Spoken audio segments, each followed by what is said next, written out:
Oke semuanya, halo teman-teman. Di sini saya akan membuat laporan dari hasil yang dibaca tadi mengenai buku Pengantar Ilmu Sastra, buku ini. Dan bab pertama yang saya baca itu adalah tentang apa sih sastra itu. Nah, yang saya tulis ini, yang saya dapatkan dari pengertian sastra itu ialah sastra adalah sebuah nama yang dengan alasan tertentu diberikan pada sejumlah hasil tertentu dalam suatu lingkungan kebudayaan. Di sini dijelaskan bahwa menurut apa yang saya baca, sastra itu memiliki pengertian yang tidak paten gitu. Maksudnya tidak paten ya, pengertiannya itu tidaklah terpatok pada sebuah hal yang memang sudah menetap, dalam artian pengertiannya itu masih kabur gitu, masih kabur, sehingga di sini dituliskan dengan secara umum pengertiannya, yakni sastra adalah sebuah nama, jadi bukan benda, nama yang dengan alasan tertentu diberikan pada sejumlah hasil tertentu, maksudnya pada hasil karya tertentu dalam suatu lingkungan kebudayaan. Dengan kata lain, ada faktor yang mendorong pembaca mengatakan sebuah teks itu adalah sastra atau bukan. Jadi, pengertian yang dimaksud di sini itu dikaitkan dengan pembaca. Jadi, yang saya pahami dari yang dibaca tadi itu ialah bahwa dari buku ini, bahwa sastra, pengertian sastra secara umum dijabarkan pada buku ini itu dikaitkan dengan pembaca, sehingga pengertian sastra yang kita kenal, misal karya sastra itu adalah kreasi, rekaan yang menimbulkan imajinatif dan sebagainya, itu disanggah gitu. Ini saya juga masih bingung, tapi saya mencoba merangkumnya hingga sanggahan-sanggahan yang ada pada buku Pengantar Ilmu Sastra ini itu saya rangkum menjadi 7 poin. Yang pertama, teks yang disusun dan dipakai untuk suatu tujuan komunikatif yang praktis dan berlangsung untuk sementara waktu itu tidak mesti dikatakan dengan pengertian sastra. Jadi maksudnya kan maksud dari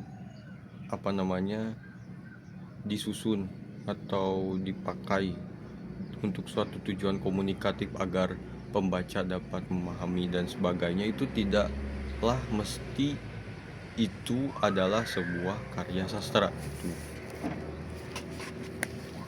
Hal ini dikarenakan bahwa ada beberapa karya sastra yang memang dikatakan bahwa tujuan dibuatnya karya sastra itu bukanlah untuk bersifat komunikatif antara karya sastra dengan pembaca, tapi ada karya sastra yang emang ditujukan untuk untuk hiburan, sekedar hiburan bagi pembaca gitu.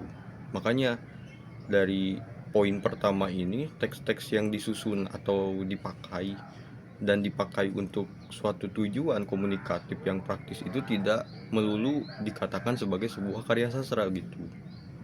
Dan yang kedua ialah teks sastra tidak hanya pada bentuk fiksionalitas atau rekaan, karena ada beberapa bukti gitu. Yang pertama, di zaman Yunani kuno itu tidak memandang bahwa fiksionalitas atau rekaan sebagai sebuah unsur karya sastra yang mesti ada dalam sebuah karya sastra, karena apa? Karena tidak relevan untuk membatasi pengertian sastra gitu. Karena ada beberapa karya sastra yang memang tidak bersifat rekaan atau diambil dari historis dari sejarah dan sebagainya.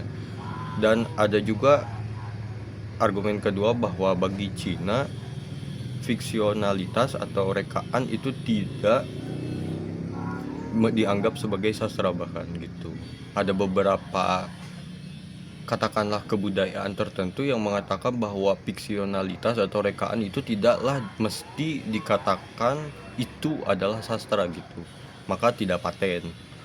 Dan yang ketiga, puisi lirik tidak begitu saja kita namakan rekaan, atau dengan kata lain ada sebuah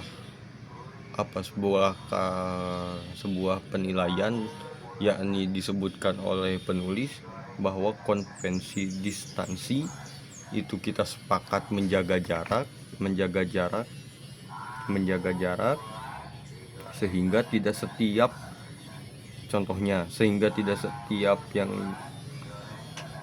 tidak setiap yang dinamakan atau ditampilkan pada sebuah puisi yakni aku itu mesti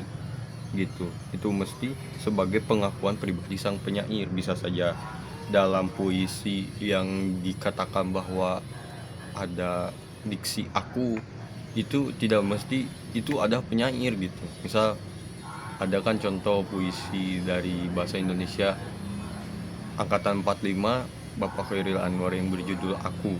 Memang itu bisa dikatakan itu aku, yang dimaksud di sana ialah Pak Khairil Anwar ataupun tidak, dengan alasan-alasan tertentu begitu. Dan itu tidaklah mesti. Makanya unsur rekaan dari sini, dari poin ketiga ini memperkuat poin kedua bahwa unsur rekaan itu tidaklah gitu termasuk atau tidaklah termasuk poin penting atau diferensiasi antara karya sastra dengan karya lainnya gitu. 4. Bahan sastra yang diolah secara istimewa atau penggunaan bahasanya yang istimewa itu dianggap sebagai poin terpenting membedakan sastra dengan yang lainnya, karena disanggah dengan definisi bahwa sastra dengan ketergantungan teks pada pengetahuan bahasa dan sastra bagi pembaca. Jadi misal ada sebuah karya yang mana di dalam karya itu terdapat pengelolaan bahasa yang sangat istimewa, baik itu menggunakan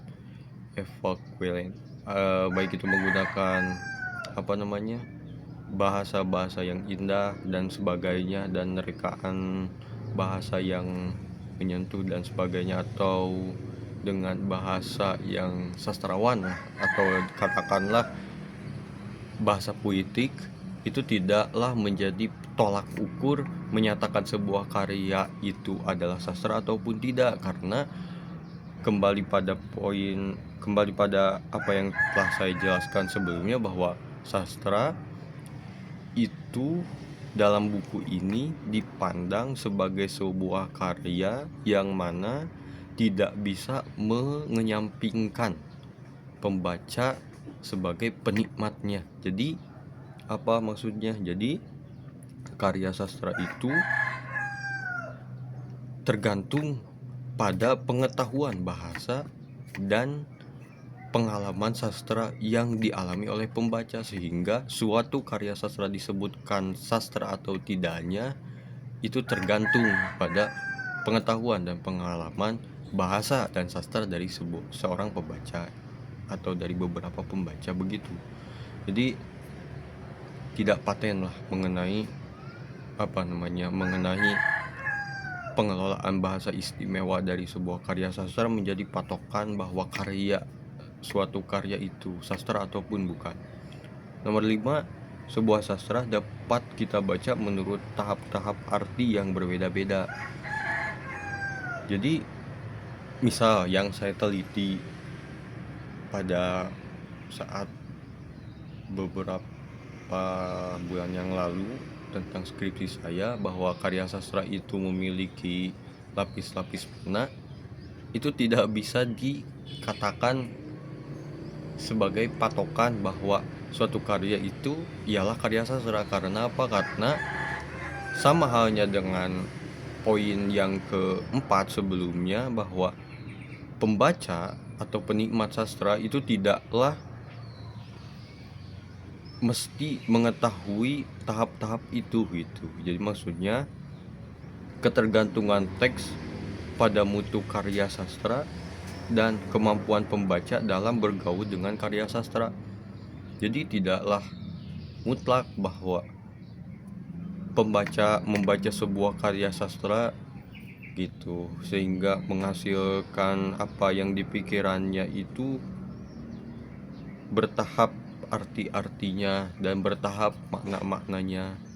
Seperti contoh skripsi saya yang berjudul Shiva Mashibi, analisis strata norma roman in garden, itu tidaklah mesti tahu bahwa pembaca mengetahui suatu karya yakni berjudul Shiva Mashibi ini itu memiliki tahap-tahap arti yang berbeda-beda dan pemahaman yang bertahap menurut tahap-tahap tersebut gitu. Jadi tidak mesti tahu. Makanya ketika dikatakan bahwa karya sastra itu memiliki tahap-tahap arti, itu tidaklah menjadi patokan bahwa apakah karya sastra itu, apakah sebuah karya itu merupakan karya sastra ataupun tidak, begitu. Dan yang nomor 6 itu karya-karya non fiksi dan karya-karya yang mirip dengan puisi yang sebelumnya itu tidak digolongkan dengan sastra, tapi di kemudian hari ia digolongkan dengan karya sastra. Jadi sanggahan pula bahwa ada beberapa karya yang memang tidaklah dianggap sebuah sastra sebelumnya, tapi di kemudian hari ia dianggap sastra. Hal ini menyanggah pengertian bahwa ada yang menyebutkan sastra itu adalah bentuk puisi, prosa, dan sebagainya, tapi ternyata selain puisi dan prosa dan yang disebutkan dalam pengertian itu, ada juga yang tidak masuk sastra tapi di kemudian hari ia digolongkan sebagai sastra gitu.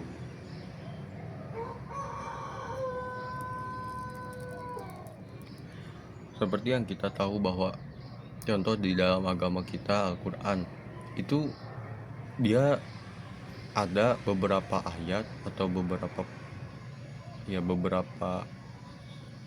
takbir atau pengungkapan yang memang dia mirip puisi, metrum puisi, atau di dalam bahasa Arab atau di dalam bahasa sastra Arab itu disebut dengan bahar. Ada beberapa, cuman tidak semua, sehingga bisa dikatakan itu mirip dengan puisi.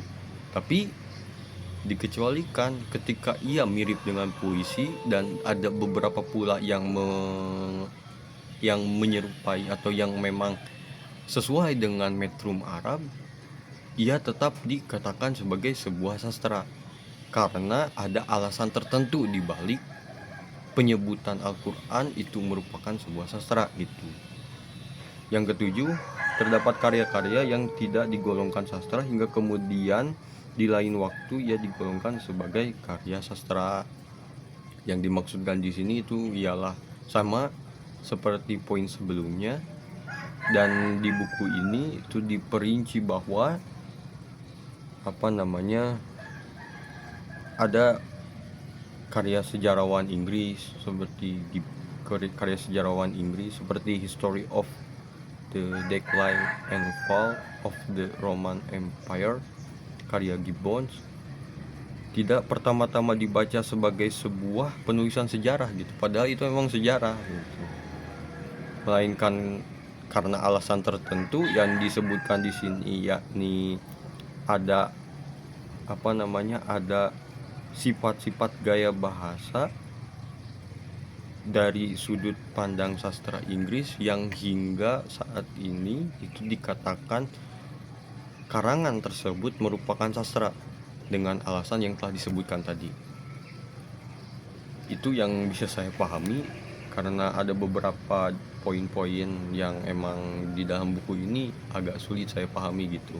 Tapi secara garis besar yang saya pahami itu ialah buku ini, khususnya ini, menyatakan sastra itu dari sudut pandang bahwa sastra itu tidaklah otonom, yakni tergantung pada pembaca, sehingga akibatnya pengertian daripada sastra yang tercantum pada buku ini itu memang tidak dikatakan paten, tidak dikatakan pasti gitu. Karena kembali pada hal yang pertama tadi, dia mengumumkan atau dalam artian mendeskripsikan, mendefinisikan secara umum bahwa sastra adalah sebuah nama yang dengan alasan tertentu diberikan pada sejumlah hasil tertentu, maksudnya pada sejumlah hasil karya tertentu dalam suatu lingkungan kebudayaan. Begitu. Sekian yang bisa saya sampaikan. See you again.